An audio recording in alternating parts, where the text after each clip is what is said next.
Hey guys, good morning. This is your educator Swatan Gupta और आज हम लोग सीखेंगे पैराजम्बल्स कैसे सॉल्व करना है, इसका अप्रोच क्या हो सकता है। एक छोटी सी बात स्टार्टिंग में कह देता हूं जो मैं हमेशा बोलता हूं, कोई ट्रिक नहीं होती है। ठीक है, क्यों नहीं होती है ये आपको पता चल जाएगा अपकमिंग जो भी क्वेश्चंस आएंगे या जो भी अप्रोच होगा।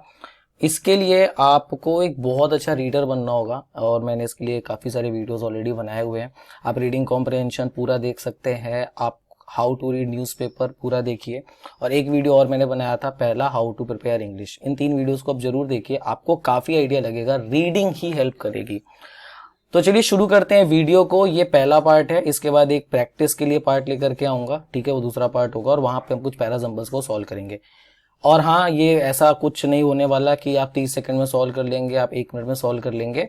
आप अगर सही से अप्रोच सीख लेते हैं, आपके बेसिक्स क्लियर हैं, तो हाँ जरूर आप 30 सेकंड में भी कर लेंगे, बट ऐसी कोई पर्टिकुलर अप्रोच होती नहीं है। क्यों नहीं होती है उसके रीजंस मैं भी देता हूँ। इसके अलावा आप हमको हमारे काफी सारे सोशल मीडिया हैंडल पे फॉलो कर सकते हो, आप इंस्टाग्राम पे फॉलो कर सकते हो, फेसबुक में लाइक कर सकते हो। अगर आपकी किसी भी तरीके के डाउट्स हैं, क्वेरी हैं, आपके क्वेश्चंस हैं, डेफिनेटली आप पूछिए। आपके क्वेश्चंस हैं वो भी पूछिए, कुछ भी तरीके की query regarding admission and all, आप सब हमको इस नंबर पे कॉल करके पूछ सकते हैं। तो बात करते हैं पैराजम्बल। पैराजम्बल क्या होता है, पैराजम्बल कैसे सॉल्व किया जाता है, तो देखते हैं। एक छोटी सी लाइन आप सबके लिए लिखी है, इसको थोड़ा ध्यान से समझने की कोशिश करना, फिर मैं इसके लॉजिक को देता हूं। To solve a parajumble question is like connecting the dots. अगर आपको फेसबुक की टैगलाइन पता हो, कनेक्टिंग डॉट्स है, okay. And you will have to keep looking for words और indicator that can help us in connecting the sentence. जब मैं आपको रीडिंग या रीडिंग कॉम्प्रिहेंशन सिखा रहा था, तो मैंने एक बात बोली थी कि एक स्ट्रेट फॉरवर्ड अप्रोच नहीं हो सकता। क्यों नहीं हो सकता? अगर मान लीजिए मैं वुमेन एम्पावरमेंट पे या कोविड-19 पे आपको लिखने को देता हूं, ठीक है, तो क्या चांसेस है कि सबके सब सेम लिख देंगे या सबके सेंटेंसेस सेम होंगे? एक दो आइडियाज मिल सकते हैं बट सारे नहीं। Same goes with parajumble. Parajumble होता है क्या है? पैराजम्बल एक पैसेज होगा, ठीक है। अब उस पैसेज को हम टुकड़ों में कर देते हैं, ठीक है, और फिर उसको जम्बल कर देते हैं, और उसके बाद हमको एक मीनिंगफुल ऑर्डर में उसे अरेंज करना होता है। आपने बचपन में सॉल्व किए होंगे, जिसे सेंटेंस रीअरेंजमेंट के नाम से जाना जाता है। अब आप खुद सोचिए, जो भी आइडिया ब्रेक किया जा रहा है या जिस भी एक्सप्रेशन को आपको दिया जा रहा है, वो पर्टिकुलरली किसी पर्सन ने लिखा होगा। जब किसी पर्सन ने लिखा होगा तो उसका आइडिया कुछ और हो सकता है। वही बात है ना कि कोविड-19 में अगर मैं आपको लिखने को दे दूं तो मैं कुछ और लिखूंगा, आप कुछ और लिखेंगे, तो एक सीधा सीधा अप्रोच तो हुआ ही नहीं ना। देखिए, जैसे नाउन है, अब मुझे पता है कि अनकाउंटेबल नाउन के साथ कभी भी प्लूरल वर्ब नहीं आती, तो ये एक जनरल रूल है जो कि अप्लाई होगा जितनी बार भी आपको अनकाउंटेबल नाउन मिलेगी। But what about this passage? Apply हो पाएगा, एक में हो जाएगा बट शायद दूसरे में नहीं होगा। इसलिए मैं बोलता हूं कि इसका कोई एक स्ट्रेट फॉरवर्ड अप्रोच नहीं है। इसीलिए यहां पे लिखा भी है, you have to keep looking for words और इंडिकेटर्स। मतलब यहाँ शब्दों का खेल है, आपको वो कॉन्टेक्चुअल वर्ड्स पता होने चाहिए, शब्द किस तरीके से यूज हो रहा है ये पता होना चाहिए। पिछले वीडियो में जब मैंने पैरा रीडिंग कॉम्प्रिहेंशन सॉल्व कराया, तो मैंने वहां पे बहुत सारे वर्ड्स ऐसे बताए थे जो रियल मीनिंग कुछ और देते हैं, such as break the door, open the door, yet to come, ऐसी चीजें थी वहां पे। और मैंने बताया था देखो इसका कॉन्टेक्स्ट कैसा है। सच एज, अगर इकोनॉमी में, बात को समझिएगा, एक इकोनॉमी की बात करी जा रही है, इंडिया बहुत ज्यादा सफर कर रहा है और ऐसा हो जाता है कि Indian government has open the door, तो क्या इसका मतलब ऐसा है क्या कि एक 15-16 फीट का दरवाजा लगा है और मोदी जी ने जाके खोल दिया होगा? नहीं, इसका मतलब है कि उसमें जो टैक्सेशन है उसको इजी किया गया होगा, जो लॉज हैं उसमें कुछ चेंजेस किए गए होंगे, वही बात होती है ना। इसलिए ये दिमाग में आपको बिठा के रखना है। पैराग्राफ या पैराजम्बल को और किन नामों से जानते हैं, इन्हें देखते हैं। तो देखिए, पैराग्राफ जम्बल्स, और as they are fondly called parajumbles, are set of connected words, okay, in a sentence in some random order which when unjumbled create a meaningful paragraph। ठीक है, मतलब जब इनको अनजम्बल किया जाता है या उसको अरेंज किया जाता है तो एक मीनिंगफुल पैराग्राफ देते हैं। इसका कोई स्ट्रेट फॉरवर्ड अप्रोच नहीं है सॉल्व करने का, मुझे तो अभी तक नहीं मिला। अगर आपको मिला है तो डेफिनेटली आप कर सकते हैं, with as many approaches as you can possibly think of. ठीक है, मतलब जितने ज्यादा आप सोच सकते हैं उतना ज्यादा है, कोई पर्टिकुलर नहीं हो सकता। आपके सामने एक छोटा सा पैराग्राफ रखूंगा, ये अभी मैंने हिंदुस्तान टाइम्स से लिया हुआ है, आपके सामने है। ठीक है, ये 1-2 दिन पुरानी न्यूज है। अब आप इसको अरेंज करने की कोशिश कीजिए। आधे लोगों को चाहे 2-4 मिनट लग जाए, 5 मिनट लग जाए, 6 मिनट लग जाए, पॉसिबिलिटी है, बहुत ज्यादा पॉसिबिलिटी है। तो फिर क्या किया जाए, मतलब कैसे सॉल्व किया जाए? क्या इसके लिए कोई ट्रिक सोचूं या कोई इसके लिए कोई जड़ी बूटी होगी? बताइए, कुछ ऐसा होगा क्या? मैं आपको थोड़ा सा समझाने की कोशिश करता हूं, समझने की, जानने को देखना। देखिए, जब भी आपको पैराजंबल सॉल्व करना है, आप सबसे पहला काम तो ये करिए, उसे पहले सेंटेंस से लास्ट सेंटेंस तक पढ़ लीजिए और कुछ मत करिए, सिर्फ और सिर्फ पढ़ लीजिए। Is my point clear? तो अगर यहां पे देखा जाए तो लिखा है a close reading of PM speech, his vision for an Aatmanirbhar Bharat, self reliant India.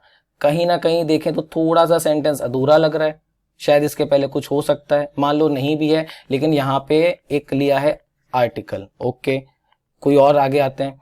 It is about making an idea self confident and make self reliant to take global competition head. तो ऑफकोर्स ये जो एक idea है make in India का, ये है कि भाई सेल्फ कॉन्फिडेंट हो जाओ, आत्मनिर्भर हो जाओ। तो कहीं ना कहीं ये रिलेट कर रहा है, बट जरूरी नहीं है जुड़े। कहानी को आगे देखते हैं।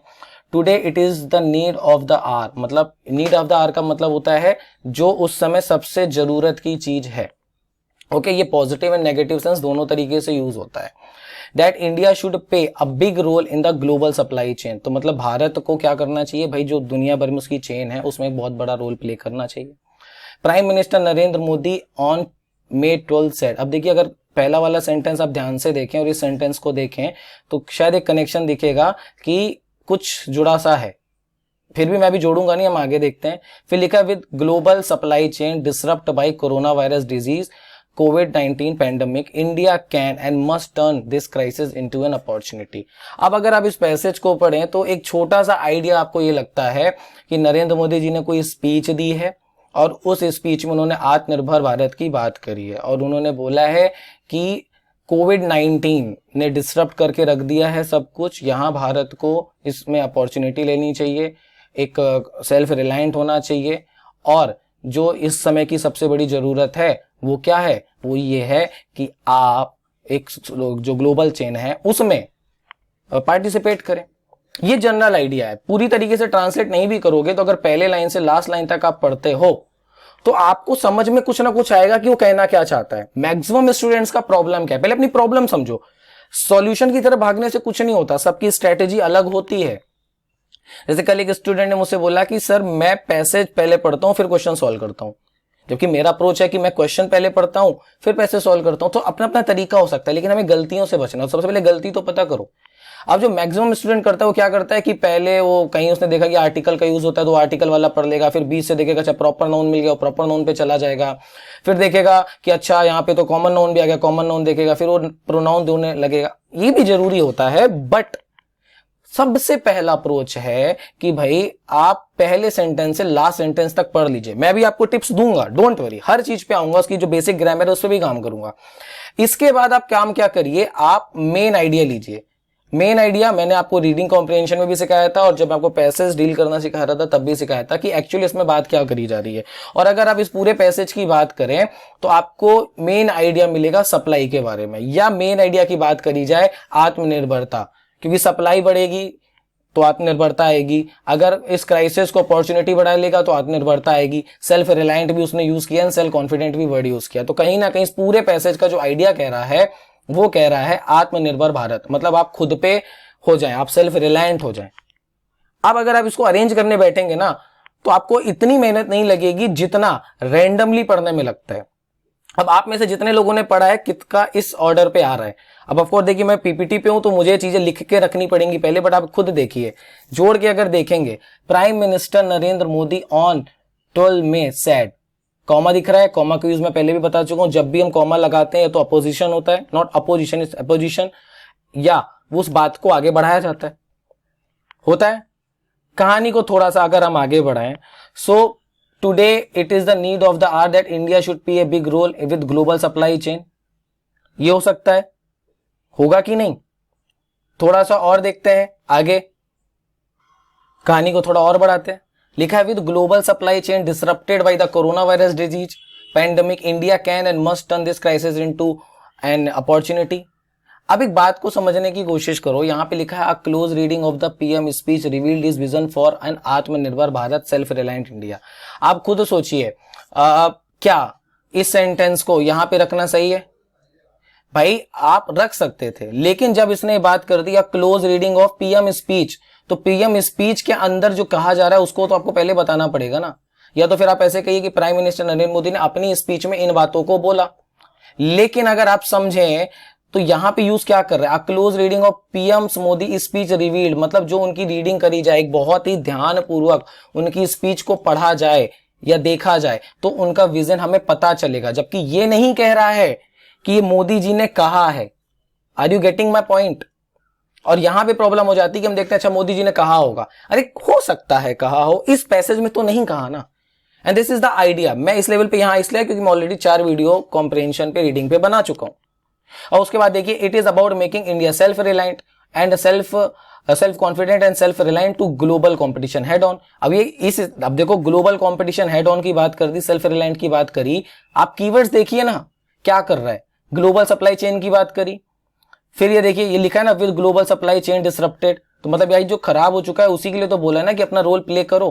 कहानी जुड़ती है सर, और यही मेरा पॉइंट है कि आपको बहुत ज्यादा ग्रामर नहीं आती और सिर्फ आप रीड करते हैं बहुत ही ध्यान से और ये समझते हैं कौन शब्द क्या है, कैसे कह रहा है, तो चीजें आपके लिए बहुत आसान हो जाती हैं। तो एक याद रखना एक बात को कि जब भी आप रीडिंग कॉम्प्रिहेंशन करें या पैरासिंबल करें या क्लोज टेस्ट करें, पहले तो पहले सेंटेंस से लास्ट सेंटेंस तक पढ़ लो और उसका मेन आइडिया लो कि किस बारे में बात करी गई है। और यहाँ पे पूरी तरीके से आत्मनिर्भरता पे थी, थोड़ी सी बात कर ली जाए तो वो चेन पे बात कर रहा था, सप्लाई चेन पे।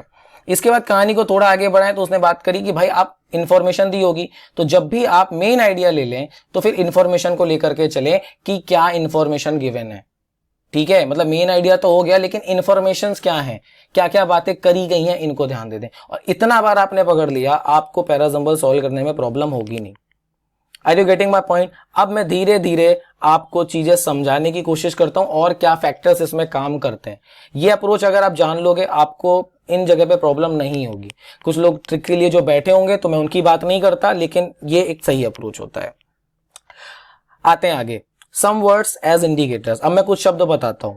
जैसे आप सबसे पहला काम क्या कर सकते हैं, आप ये कर सकते हैं कि नाउन को पहचानने की कोशिश करिए। बट ऐसा नहीं है कि हमेशा ही होगा कि आपने प्रॉपर नाउन दिख गया, हो सकता है वो प्रॉपर नाउन लास्ट के किसी सेंटेंस में आ रहा हो।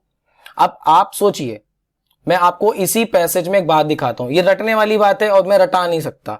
आपके सामने पैसेज लिखा है prime minister Narendra Modi on 12 said, ठीक है, और इस सेंटेंस के हिसाब से चलो, और यहां लिखा close reading of the PM speech.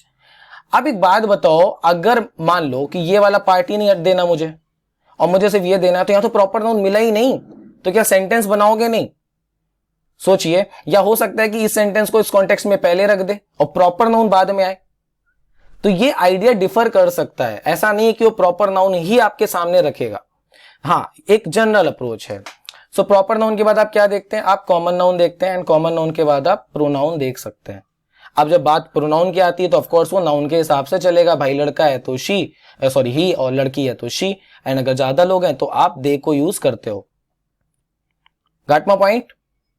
ये वाली बात समझ में आ गई। अब जैसे प्रोनाउन की बात करी जाए तो यहां पे भी एक पंच है। प्रोनाउन तो कुछ ऐसे दिखते हैं, he, she, it, they, them, there, his, her, him, who, which, etcetera. But कहानी सर सिर्फ इतनी नहीं होती है। मेरी एक छोटी सी बात को समझना, कई बार ये बात मैंने बोली है, अब रटने वाले जो लोग होते हैं वो यहाँ पे स्कोर कर नहीं पाते, लेकिन अगर जो कॉन्सेप्ट को समझते हैं, उस बात को समझते हैं, आप मेरी पिछली वीडियोस को देखो और उन बातों को ध्यान में रखते हैं, तो एक छोटा सा क्वेश्चन पूछता हूं, आपके सामने फरमा रहा हूं, बताइएगा।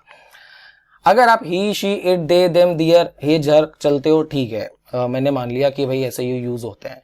बट क्या हुआ कि एक एडिटोरियल आया और उस एडिटोरियल में ना 6 लोग हैं। उस एडिटोरियल में सोनू सूद है, सलमान खान है, शाहरुख खान है, ऋतिक रोशन है, अमिताभ बच्चन है, मोदी जी भी हैं, अमित शाह भी आ गए, स्वतन गुप्ता भी आ गए। सर एक बात बताओ मुझे, अब अगर ही यूज करना है सेंटेंस में, तो क्या वो पैसेज में जो 7-8 लोगों के नाम लिए गए थे, तो क्या ही यूज करना सही होगा? आप खुद दिमाग लगाइए। या मान लो उसमें एक्ट्रेस आ गई, प्रियंका चोपड़ा आ गई, कैटरीना कैफ आ गई, या हमारी पॉलिटिशियंस आ गए, सुषमा स्वराज जी आ गई, ऐसे लोग आ गए, सिर्फ गर्ल्स के पावर की मैं बात कर लेता हूं, तो क्या वहां पे शी यूज करना सही होगा? कहोगे कि हाँ सर हम तो यूज कर सकते हैं। एक छोटा सा क्वेश्चन आपसे फिर से, आप कैसे श्योर होगे कि जो ही को या जो शी यूज किया गया है वो पर्टिकुलर प्रियंका चोपड़ा के लिए या सुषमा स्वराज के लिए या फिर ऋतिक रोशन के लिए या सलमान खान के लिए यूज किया? टेल मी प्लीज, दिमाग से सोचिएगा। Is it possible? अगर आप एडिटोरियल पढ़ते हैं तो यही तो डिफरेंस क्रिएट करना होता है, इतने दिन से यही तो सिखा रहा हूं आपको। आप कभी भी आप श्योर नहीं हो पाएंगे कि ही किसके लिए लगा है। और इस जगह पे रोल आता है सर सरनेम का। आपका सरनेम क्या है? Got my point? तो वहां पे मिस्टर खान, मिस्टर मोदी ऐसे यूज होगा। आप कहोगे सर अगर मान लो 5 खान है, सलमान खान, शाहरुख खान, सैफ अली खान, इरफान खान, तब क्या करेंगे? तब सर सिर्फ और सिर्फ उनका नाम लिखा जाएगा। या फिर एक और तरीका होता है, उसकी पर्टिकुलर मूवी से उसको रिलेट कर दिया जाता है। जैसे आप देखिए Shahrukh Khan is one of the most handsome person, ठीक है चलिए, लेकिन इसको लिखने का एक तरीका और भी तो है, the DDLJ hero, the DDLJ actor, the lead actor of DDLJ said in the meeting। अब लीड एक्टर कौन था उस मूवी में? शाहरुख खान था ना। तो जब शाहरुख खान हुआ तो आपको कहां पे चलना पड़ेगा? आप दिमाग लगाइए। और यही प्रॉब्लम है मैक्सिमम स्टूडेंट्स का, जहां पे परेशान हो जाते हैं। क्यों? मल्टीपल प्रोनाउंस है, कंफ्यूजन क्रिएट हो गया, किसको यूज करूं मैं? अब क्योंकि मैंने रट के बैठा है तो मुझसे तो कभी होगा नहीं। अभी मैं आपको कनेक्टिविटी भी बताऊंगा कि स्टोरी बढ़ती कैसे। तो आई गेस ये प्रोनाउन वाला पार्ट अच्छे से समझ में आ गया है। अब बात करते हैं हम लोग आर्टिकल की, ठीक है। ऐसा कोई जरूरी नहीं है कि नाउन के बाद तुरंत आपको प्रोनाउन मिल जाएगा, और ऐसा भी जरूरी नहीं है कि तुरंत आर्टिकल मिल जाएगा। चीजें ऊपर नीचे हो सकती हैं। तो जब मैंने बात कर ली आर्टिकल की, तो देखिए आर्टिकल 2 तरीके का होता है। एक होता है डेफिनेट आर्टिकल, ठीक है, और एक होता है आपका इनडेफिनेट आर्टिकल, ठीक है। तो जब इनडेफिनेट आर्टिकल की बात करी जाती है तो यहां पे होता है आपका an, और डेफिनेट आर्टिकल में होता है द। अच्छा, दी कब बोलते हैं? जब आपका वाउल साउंड होता है, वॉवेल नहीं होता। जब आपका वाउल साउंड होता है, वो ध्यान से देखना, कॉन्सेप्ट वाली बातें, इसलिए हंसी मजाक नहीं होगा। जब वो वाउल साउंड होता है ना, तो तब हम दी बोलते हैं, इसलिए होता है दी एंड। चलिए ये बात तो हो गई थोड़ी सी। जब किसी चीज को पहली बार इंट्रोड्यूस किया जाए तो उसके साथ हम आर्टिकल ए और एन को यूज करते हैं। Got my point? जब किसी चीज को पहली बार इंट्रोड्यूस किया जाए तो हम करते हैं किसको? ए और एन को। और मैं आपको इसका एग्जांपल जो सबसे पहले आपके सामने पैसेज रखा था उसी से देता हूं। आपके सामने लिखा है a close reading of the PM's speech. अब इस स्पीच को अगर आगे बढ़ाया जाता, फिर आगे कोई बात करी जाती, so in the speech PM Modi said, फिर ऐसा उसको रखा जाता, ठीक है। तो याद रखना, अगर कोई चीज दोबारा करी जाती है तो द उसमें यूज किया जाता है, ठीक है। तो पहली बार यूज किया जाए तो ए और एन, और फिर उस बात को आगे बढ़ाया जाए तो द को यूज करते हैं। आई होप आपको नाउन, प्रोनाउन एंड आर्टिकल वाली बातें समझ में आ गई हैं। कहानी को थोड़ा सा आगे बढ़ता हूं। समझ में आ रहा है ना? तो लाइक करो भाई वीडियो को। आप जितना लाइक करते हैं वीडियो आगे जाता है, लोगों को मदद मिलती है बहुत। अब आते हैं आगे, और मैं बात करूंगा कुछ और चीजों की, कैसे हम रिकॉग्नाइज करते हैं। और बिल्कुल कन्वर्सेशनल टोन पे मैं बात करूंगा, फंक्शनल ग्रामर पे बात करूंगा, कोई इधर उधर की बातें नहीं, ध्यान से समझने की कोशिश करना। लास्ट में एक पैराजम्बल भी सॉल्व करेंगे। आपके सामने जैसे अगर कोई इंट्रोडक्शन देना, और मैं पहले बोल देता हूं ये एक जनरल अप्रोच है, डिफिकल्टी लेवल के हिसाब से चीजें बदलती हैं, तो रटना नहीं है। लैंग्वेज में चीजें कभी नहीं रटी जा सकती। लगभग 22 वीडियो बनाया, आपको समझ में आ चुका होगा। तो जब भी किसी चीज को इंट्रोड्यूस किया जाए तो ए एन यूज करते हैं, नाउ डेज, और बिगिनिंग यूज करते हैं। क्या ऐसा श्योर है क्या कि किसी चीज को इंट्रोड्यूस करना है तो उसको उस पैसेज के आर्टिकल के पहले सेंटेंस में ही करना होगा? भाई एंट्री बीच में भी तो होती है, बताओ। हीरो बीच में भी तो आता है। सिंघम देखी है ना, अजय देवगन सबसे लास्ट में आया था, तो एंट्री उसकी वहां पे हुई ना, इंट्रोडक्शन वहां पे हुआ ना एक कैरेक्टर का। तो याद रखिएगा इंट्रोडक्शन बीच में भी होता है। इसके बाद होता है आपका कंक्लूजन। अब ये कंक्लूजन क्या बोला है? तो देखिए जब बात आती है कंक्लूजन की तो हमेशा ये लास्ट सेंटेंस बनते हैं, कुछ केस में नहीं भी बन सकते। मान लीजिए उसको कहानी को थोड़ा आगे बढ़ाना है, सो कंक्लूजन का मतलब बेसिकली होता है कि भाई प्रोज हो गए, कॉन्स हो गए, अब दोनों की मिलीजुली बातें रात में रखनी है। तो यहां पे आपके सामने कुछ वर्ड्स आ सकते हैं, such as clearly, thus we can say, therefore, eventually, thus we conclude, in conclusion we can say, eventually, at last we reached at this point, finally, ऐसे शब्द आपके सामने आते हैं जो जनरली लास्ट सेंटेंस आपका बन जाता है। फिर उसके बाद होता है कंपैरिजन इंडिकेटर। कंपैरिजन इंडिकेटर का मतलब जब दो चीजों को कंपेयर किया जा रहा हो, जैसे Aman plays similar to his father और he similar to my uncle, ठीक है, तो मतलब वहां पे हैबिट का कॉन्टेक्स्ट है। अब यहाँ पे इसी तरीके से सिमिलरली एंड लाइकवाइज जैसे शब्द आते हैं, मतलब दो लोगों के बीच में जब कंपैरिजन किया जा रहा हो ना, तब आप ऐसे वर्ड्स को यूज करते हो, सिमिलर, सिमिलरली, लाइकवाइज, ऐसी चीजें, लाइक, सच भी वर्ड यूज होता है। Contrast indicator. And what is contrast indicator? Contrast indicator को पहले समझो। आपने एक बात बोली, ओके, अब दोबारा में मैं आया सामने, क्योंकि आपने मुझसे बोली तो मैं हो गया एक पॉइंट। अब आपने जो पॉइंट बोला मैं उसे एग्री ना करके उसके अपोजिट में कुछ बात बोला। सी, मैं एक बात आपसे कह देना चाहता हूं, आपको शायद पर्सनल एंड प्रोफेशनल लेवल दोनों पे मदद करे। अगर मैं आपसे एग्री नहीं करता तो इसका मतलब ये नहीं कि मैं आपकी डिसरिस्पेक्ट करता हूं, ये कॉन्टेक्स्ट भी होता है, ठीक है, ये इस बात को समझिएगा। अपोजिट जाने का मतलब जरूरी नहीं है कि कोई आपसे अगेंस्ट जा रहा है, अपोजिट का मतलब वो आपकी बात से एग्री नहीं कर रहा है, ये पॉइंट होता है। खैर, यहां तक बात समझ आ गई? तो ये कॉन्ट्रास्ट इंडिकेटर मतलब क्या होता है कि आपने एक बात बोली लेकिन उसका एक और मतलब भी है, मतलब आप सही हैं लेकिन हो सकता है दूसरा पॉइंट भी सही हो। ये तरीके हैं चीजों को जानने के और समझने के। Did you get my point? तो यहां पे ऐसे शब्द आपको मिलते हैं, on the one hand, but, yet, another, however, nevertheless, although, ठीक है। तो जैसे he is rich yet he is dishonest, however he couldn't perform well, फिर भी वह नहीं कर पाया, मतलब हाउएवर का मतलब होता है फिर भी, तो मतलब वो बहुत ही प्रिपेयर्ड था बट नहीं कर पाया। नाउ एडिशनल इंफॉर्मेशन, जब आपको किसी पर्सन के बारे में एडिशनली बताना हो, अगर आपको याद हो तो मैंने आपको एट्रीब्यूट्स पढ़ाए थे, कुछ याद आ रहा है? नाउन में एट्रीब्यूट्स पढ़ाए थे। सो एडिशनल इंफॉर्मेशन मतलब एक इंफॉर्मेशन जो गिवन है उसके अलावा भी कुछ इंफॉर्मेशन देना, वो आपका एडिशनल इंफॉर्मेशन कहलाता है। और वहां पे आप ऑल्सो, एडिशनली, ठीक है, ऐसे शब्दों को यूज करते हो। फिर होता है sequence indicator. Sequence indicator, adjective में आपको छोटी सी बात बताई थी, ऑर्डर, ठीक है ना। जब आप ऑर्डर में बात करते हो 1 2 3 4, जब कोई चीज ऑर्डर पे रखी जाए या एक सीक्वेंस बन रहा हो कि मतलब राम के बाद श्याम आता है, ठीक है, तो या फिर एक के बाद दो आता है, ठीक है, या फिर बुक के बाद आपका बैग आएगा, बैग के बाद आपकी स्टडी आएगी, एक सीक्वेंस जो भी आप बना लें, तो ऐसा होता है। सच एज अगर फ्रीज होती है तो सबसे नीचे हम जनरली सब्जी रखते हैं, उसके ऊपर हम बॉटल्स रखते हैं, फिर हम आइसक्रीम सबसे ऊपर रखते हैं फ्रीजर में। अब सीधी सी बात है कि तुम सब्जी के ऊपर भी रख सकते हो, ऑफकोर्स रख सकते हो, आपके ऊपर है आप कैसे उसको चीजें करते हैं। तो ये सीक्वेंस इंडिकेटर्स होते हैं जहाँ पे firstly, secondly, thirdly, lastly, cause and effect, due to, essence, ऐसे शब्द आपको मिलेंगे। आई होप ये सारी चीजें आपके दिमाग में रहेंगी और इन शब्दों को अगर आप ध्यान दें, मेरे पिछले लेसन्स को ध्यान दें, तो आपको कभी रीडिंग में प्रॉब्लम आएगी नहीं। इसी तरीके से जैसे कि मैंने अभी आपको बताया, थोड़ा सा रिकैपिचुलेशन कर लेते हैं कि आप सेंट्रल आइडिया लीजिए, थीम लीजिए और बहुत सारा पढ़िए, बहुत सारा मतलब बहुत सारा। ऐसा मेरा तो ऐसा मानना है कि देखो, पैराजम्बल और रीडिंग कॉम्प्रिहेंशन और क्लोज टेस्ट, जिसने इस पे मास्टरी कर ली उसका तो सिलेक्शन भी कोई नहीं रोक पाएगा। तो इसलिए रीड करिए, बहुत ज्यादा रीड करिए। अब कहानी को बढ़ाते हैं आगे, और कहानी को बढ़ाने के लिए मुझे आपको कुछ चीजें समझानी पड़ेंगी कि एक कहानी लिखी कैसे जाती है, एक आइडिया एक्सप्रेस कैसे किया जाता है। और आप मेरे साथ जुड़ के बहुत ध्यान से समझिएगा, क्योंकि ऐसा नहीं होगा कि आप किसी भी बात को किसी भी तरीके से प्रेजेंट कर दें।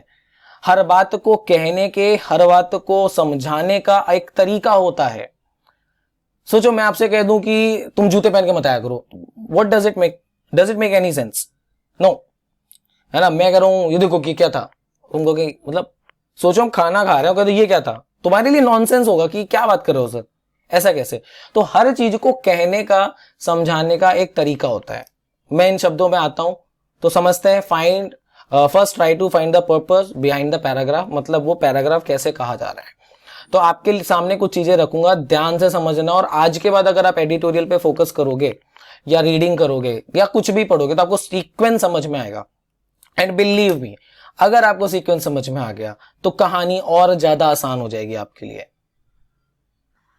पहली चीज आपके लिए लिखी है, When the purpose is to explain something, मतलब आपका एक पर्पस है, आपका मतलब ऑथर हो सकता है या आप खुद भी हो सकते हैं, इंडिविजुअल हो सकते हैं। जब आप किसी चीज को एक्सप्लेन करना चाहते हैं तो जनरली क्या होता है, the author would start with a line that present a general approach to the idea and progress from that to narrower और more specific reference such as, इस बात को समझिएगा, आपको पैराजम्बल समझना था, ठीक है, और मैं आते ही तुमको ना कहानी सुनानी शुरू कर दूं लंबी लंबी लंबी लंबी, कैसा होता है वैसा होता है ये करना होता है, बोर हो जाओगे। बट अगर मैं आपको एक जनरल आइडिया दूं कि भाई पैराजम्बल कुछ ऐसे दिखते हैं, एक पैसेज होता है उसमें सेंटेंस को ब्रेक करके जंबल कर दिया जाता है और फिर हमें अनजंबल करना होता है, और इसको एक सेंटेंस रीअरेंजमेंट के नाम से जानते हैं, और फिर मैं उसको एक्सप्लेन करूं एक एग्जांपल के थ्रू जैसे कि हमने किया, फिर उसके बाद हम उसके अंदर की बातों को समझे कि उसकी ग्रामर क्या होती है, उसके वर्ड्स क्या होते हैं, कॉन्ट्रेक्चुअल वर्ड क्या होते हैं, तब आपको ज्यादा शायद अच्छे से समझ में आएगा। सो हमेशा क्या करना है कि अगर वो पर्पस है उसका एक्सप्लेन समथिंग का, तो पहले उसका एक जनरल अप्रोच बताएगा, ठीक है। फिर अगर सोचो when the purpose is to raise awareness, imagine आपसे कोई कहता है तुम ना कल से मास्क पहन के आओगे और सर में भी बांध के आओगे, जूते पहन के, तुमको कि ऐसा क्यों? इमेजिन कोविड-19 नहीं चल रहा, कुछ के दिमाग में सर वो तो कोविड चल रहा है ना तो कर लेंगे, इमेजिन नहीं चल रहा, तो तुम्हारे लिए तो नॉनसेंस हो गया। ये मैं तुमसे कह दूं कल से ना तुम रजाई ओढ़ के आया करो, ये कौन सी बात होती है, रजाई क्यों ओढ़ूं, गर्मी पड़ रही है। एग्जैक्टली अगर आपको अवेयरनेस फैलानी है तो आप क्या करोगे, सबसे पहले आप इंफॉर्मेशन दोगे ना, क्या प्रॉब्लम्स हैं, है ना, आप इंफॉर्मेशन प्रोवाइड करोगे, डिटेल दोगे, और उसके बाद आप कहानी को प्रेजेंट करोगे, है ना, मतलब जो फोकस है आपका प्रॉब्लम को लेकर के उसको करोगे, कि पहले ही जाकर के अवेयर कर दिया लोगों को। ऐसा तो नहीं हो सकता कोविड-19 आया तो पहले क्या हुआ, पहले पता तो चले कि कोविड-19 है क्या, और उसके बाद उसके प्रिकॉशंस आए, उसके बाद उसमें अवेयरनेस आई। ऐसा तो नहीं हुआ कि तुरंत अवेयर आ गई। ये पॉइंट को याद रखिएगा, इससे आइडियाज को जोड़ने में बड़ी समझ, एक अच्छी सी समझ डेवलप होती है। इसके बाद एक और तरीका है, और ये सब एडिटोरियल्स में भरे पड़े हैं, आप माइंड तो करिए, ये सब आपको किसी वीडियो में किताब में नहीं मिलेगा, बहुत सोच समझ के ये सब प्रेजेंट कर रहा हूं, ये जितना कंटेंट दे रहा हूं बहुत ध्यान से आप ढूंढना, जब तक स्टोरी पकड़नी नहीं आएगी सिर्फ तुक्के मारोगे।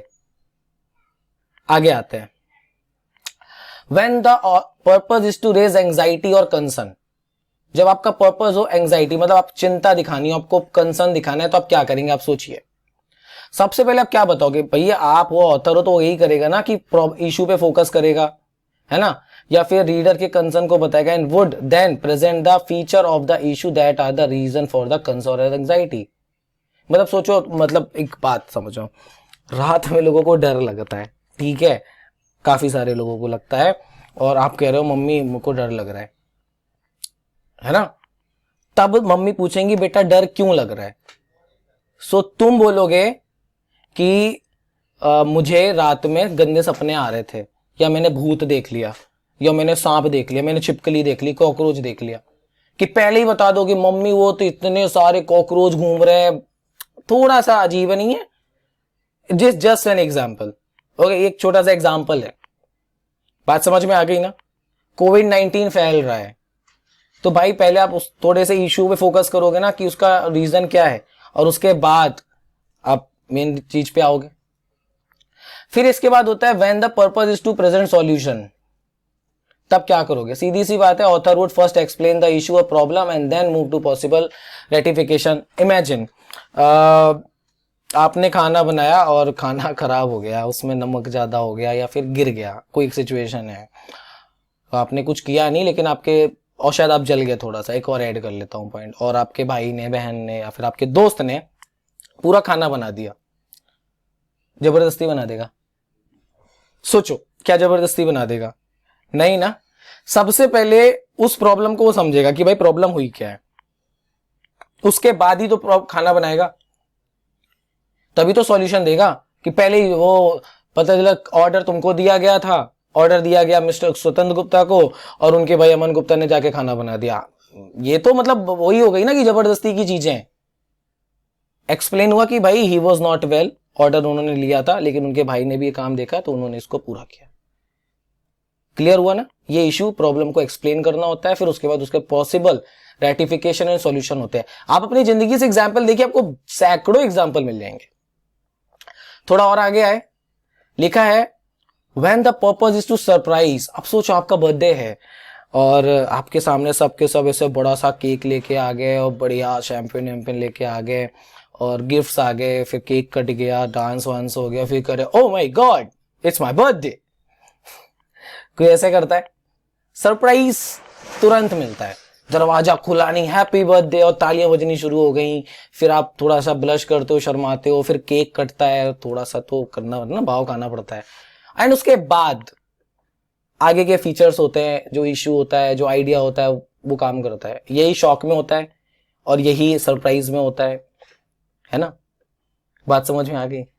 आप कल की डेट में आप सेलेक्ट हो जाओगे, आप SBI PO बन जाओगे, तो ऐसा तो नहीं होगा ना कि तुम SBI PO दे दे, घर में मम्मी पापा ने पार्टी दे दी और 4 दिन बाद कर रहे हैं अरे बेटा तुम सेलेक्ट हो गए, तो दैट्स नॉट पॉसिबल। ओके, तो पहले वही सरप्राइज और उसके बाद जो भी प्रॉब्लम इशू है। तो ये कुछ तरीके थे जैसे हम स्टोरीज को जानते हैं, एक स्टोरी कैसे नरेट होती है, और ये तरीका अगर आप फॉलो कर लेंगे ना तो आप रिटर्न के लिए भी तैयार हो जाएंगे।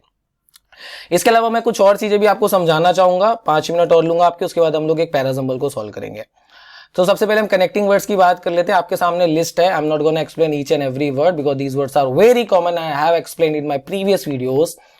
सो connecting words like although, though, if, until, since, but, after, alternatively, beside, then, इसके लिए आप मेरे कंजंक्शन, प्रेपोजिशन, एडवर्ब को जाके पूरा देखिए। मैंने कनेक्टिंग वर्ड्स को वहां पे एक्सप्लेन किया हुआ है, आपको शब्द कैसे यूज करने होते हैं पता चल जाते हैं। बाकी इनकी हिंदी मीनिंग आप स्नैपशॉट लेकर के जरूर देखिए। कनेक्टिंग वर्ड्स का मतलब क्या है? कनेक्टिंग वर्ड्स का मतलब एक आइडिया ये है आपके सामने और दूसरा आइडिया ये है, और ये दोनों आइडिया एक दूसरे से मिलने चाहिए, और उनके बीच में कोई एक ऐसा शब्द होगा जैसे he is rich yet he is dishonest, अभी बोला था आपके सामने, ठीक है। he was working hard therefore he is upset, ठीक है, तो वह बहुत मेहनत कर रहा था इसीलिए वह अपसेट है। तो इस तरीके से कनेक्ट करता है आइडिया को। Got my point? she is upset because she couldn't crack exam, ये कनेक्टिंग वर्ड्स होता है। वहां पे बिकॉज की जगह आप देन लगा दो, she is upset then, तो थोड़ा नॉनसेंस क्रिएट हो जाता है, इस बात को ध्यान देना है। तो ये कनेक्टिंग वर्ड्स होते हैं।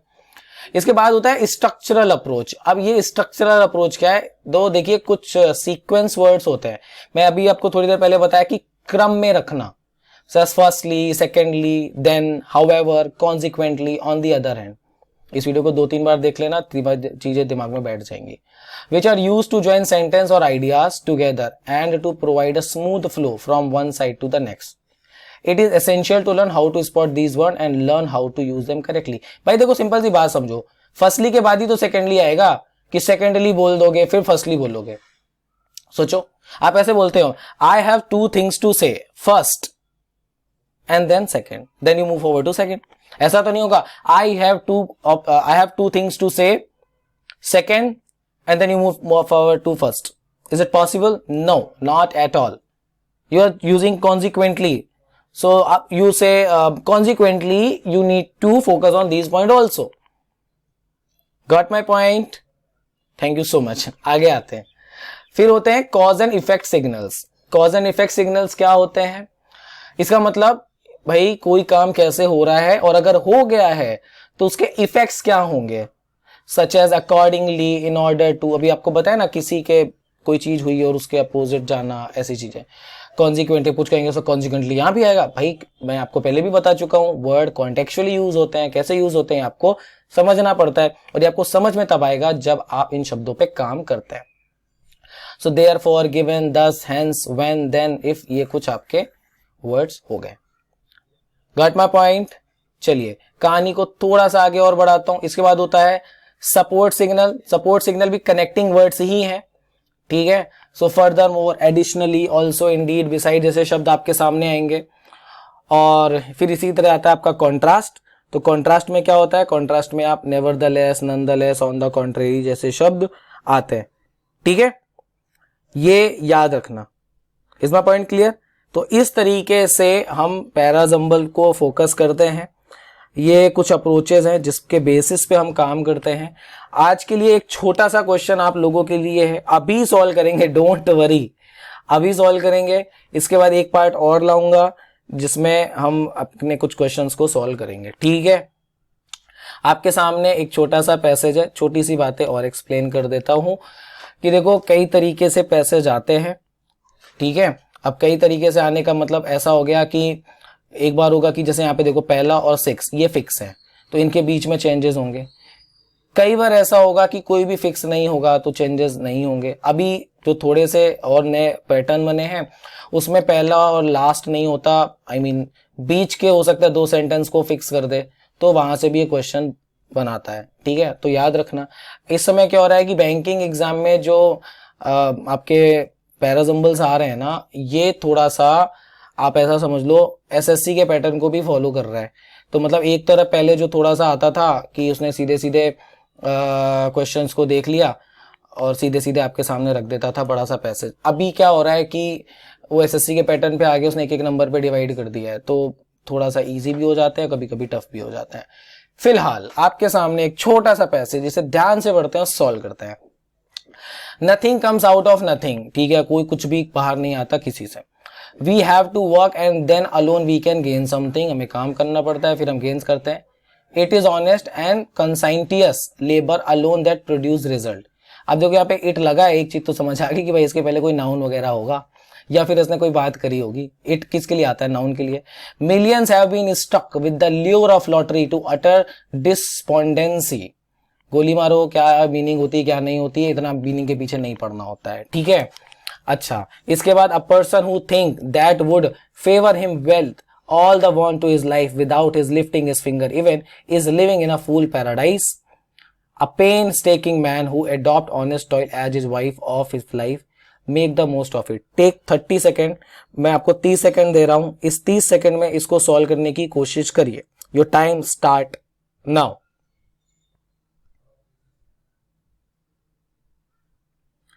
यस, कोशिश करिए।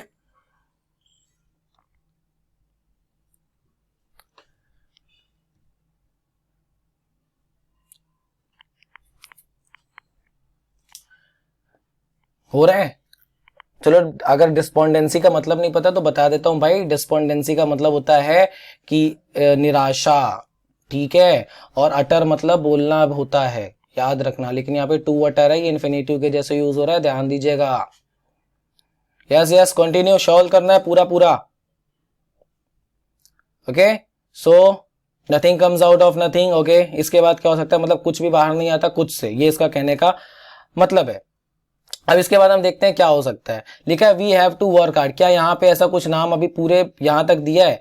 यहाँ दिखा है अ पर्सन। अगर अ पर्सन के हिसाब से चला जाए तो वी तो नहीं लगना चाहिए, तो पी तो बाहर हो गया सीधे सीधे। फिर मिलियंस हैव बीन स्टक, यहाँ पे millions have been stuck, again पैसे वैसे की बात कर रहा है तो यहाँ पे भी हो गया। चलो, यह हो सकता है लोगों की बात कर रहा हो। लेकिन ये जो इट आया, पहली चीज तो ये सोचो इट किसके लिए आता है, सोचिए। इट ऑफकोर्स नॉन लिविंग के लिए, या फिर कुछ हाइपोथेटिकल बातें कर रहे हो, जानवरों की बात कर रहे हो तो उसके लिए आता है। तो देखा जाए तो nothing comes out of nothing, it is honest and conscientious labour alone that produce result, ठीक है। तो मतलब एक ऑनेस्ट और कंसेंटियस लेबर है जो कि अकेले रिजल्ट प्रोड्यूस करती है। यहां तक बात समझ आई? कहानी को थोड़ा आगे बढ़ाते हैं। लिखा है मिलियंस हैव बीन स्टक। क्या यहाँ पे अभी तक पैसे की बात करी या कुछ ऐसा बात किया? नहीं किया। मैं पी को रख के देखता हूँ, we have to work and then alone we can gain something. अगर आप समझ रहे रिजल्ट की बात कर रहा है तो रिजल्ट को एक पॉजिटिव वे में ही देखा जाता है। रिजल्ट प्रोड्यूस किया जा रहा है तो मतलब कुछ गेन करने की बात हो सकती है। तो क्यू के बाद मैं पी रखता हूं। मैं ये नहीं कह रहा ऐसा होता है, मैं नहीं कह रहा, मैं बस एक बना रहा हूं ऐसा कुछ हो सकता है, क्योंकि देखो पी पहला हो नहीं सकता, ठीक है। तो उस हिसाब से देखा जाए तो पहला और दूसरा तो मैं वैसे भी गायब कर दूंगा। क्यों नहीं होगा? आपको पता है यहाँ पे कोई सा नाउन वगैरह दिया है क्या, ऐसी कोई बात कर रहा है क्या? आप छठवें के हिसाब से मत चलना क्योंकि वो फिक्स है। और अगर आप आर सोच रहे हो तो मिलियंस हैव बीन स्टक, कौन से मिलियन? कुछ दिखाओगे मिलियन के लिए? अभी तो इस मिलियन से यही नहीं क्लियर हो रहा कि भाई वो पैसे की बात कर रहा है, लोगों की बात कर रहा है। तो आर भी एक तरह से हुआ। तो अगर देखा जाए तो सीधे सीधे आप थर्ड ऑप्शन पे आ सकते हो। तो क्यू के बाद मैं पी लगा लेता हूं, वी हैव टू वर्क। अब यहां पे ऐसी बात है नहीं क्योंकि लेबर की बात कर ली जाए, ठीक है। और ये लेबर जो बात करी जा रही है ना, ये बात करी जा रही है भाई पूरी की पूरी उनकी ग्रुप की। घटमा पॉइंट। कहानी को थोड़ा सा आगे बढ़ाते हैं। अब देखो millions have stuck with the lure of lottery to utter despondency. अब यही निकल के आता है कि भाई निराशा की बात कर रहा है, और यहाँ पे उसने पहले बात करी थी रिजल्ट प्रोड्यूस करने की, फिर बात करी थी कि भैया आपको काम करना पड़ेगा तब गेन करोगे, लेकिन यहाँ पे बता रहा है कि भैया बहुत लोग फंसे हैं ल्योर ऑफ लॉटरी के लिए कि भैया मिले, लेकिन क्या हुआ, निराशा। और फिर कोर्स हमारे पास लास्ट में क्या बचता है, person who think that luck would favour him. Lottery से ही समझो ना, क्या है, काम नहीं करना चाहते। A person who thinks that luck would favour him with all the wants of his life without his lifting his finger even is living in a fools paradise. कहने का मतलब यहाँ पे भाई ऐसा है कि अगर एक पर्सन सोचता है कि मुझे काम ही नहीं करना पड़ेगा, मुझे फिंगर ही नहीं उठानी पड़ेगी और मैं सब कुछ पा लूंगा, अपनी सारी वांट्स को फुलफिल कर लूंगा, तो वह भैया एक झूठे पैराडाइज में, झूठे स्वर्गलोक में जी रहा है। ठीक है ना, वो कहते हैं ना कि हवाई किले बनाना, तो वैसे काम कर रहा है। और उसके बाद painstaking man who adopt honest toil as his way of life makes the most of it. तो जो एक पेन स्टेकिंग मैन का मतलब क्या होता है, मतलब एक व्यक्ति जो पेन ले सकता है। पेन मतलब ये नहीं कि चाकू उठाया खुद को मार लिया, हाँ हथौड़ा उठाया खुद के मार लिया। पेन स्टेकिंग का मतलब जो हार्ड वर्किंग है, कॉन्टेक्स्ट समझो, जो हार्ड वर्किंग है, जो मेहनत से नहीं बचता, जो बहुत काम करता है, वो है हु अडॉप्ट। अब हु लगा है, सीधी सी बात है, ग्रामर की तरफ से चलूं तो मैन के लिए लगा है, हु अडॉप्ट्स ऑनेस्ट टॉयल, ठीक है, and is way of life makes the most of it, वो सबसे ज्यादा बनाता है। तो उस हिसाब से हमारा QPRS इसका सही जवाब हो गया। तो इसी के साथ मैं खत्म करता हूं इस वीडियो को, और हम लोग इसमें एक सेशन और रखेंगे जिसमें कुछ पैराजम्बल्स को सॉल्व करेंगे। आपको पसंद है तो आप जरूर कमेंट करिएगा, मैं कुछ और भी लेकर के आऊंगा अगर आपने रहा। पैराजम्बल के बाद 3 से 4 वीडियो वोकैबुलरी के होंगे, क्योंकि हमने काफी दिन से वोकैब नहीं पढ़ी, ग्रामर पढ़ लिया, रीडिंग कॉम्प्रिहेंशन और पैराजम्बल मिला ले तो नियरली 15 मार्क्स का ये होता है। बेसिक्स देख लिए, अब कुछ वोकैबुलरी पे बात होगी, फिर उसके बाद हम ग्रामर को धीरे धीरे आगे पढ़ाएंगे। वीडियो पसंद आ रहा है जरूर शेयर करिए, सारे प्लेटफॉर्म पे ज्वाइन जरूर कर लीजिएगा, पीडीएफ्स मिल जाती हैं, जो भी आपके डाउट सॉल्यूशन है आप हमें पूछ सकते हैं। ये रहा टेलीग्राम का लिंक, सब कुछ डिस्क्रिप्शन बॉक्स में। पिछले वीडियो जरूर देखिए, मिलते हैं, हैव अ नाइस डे।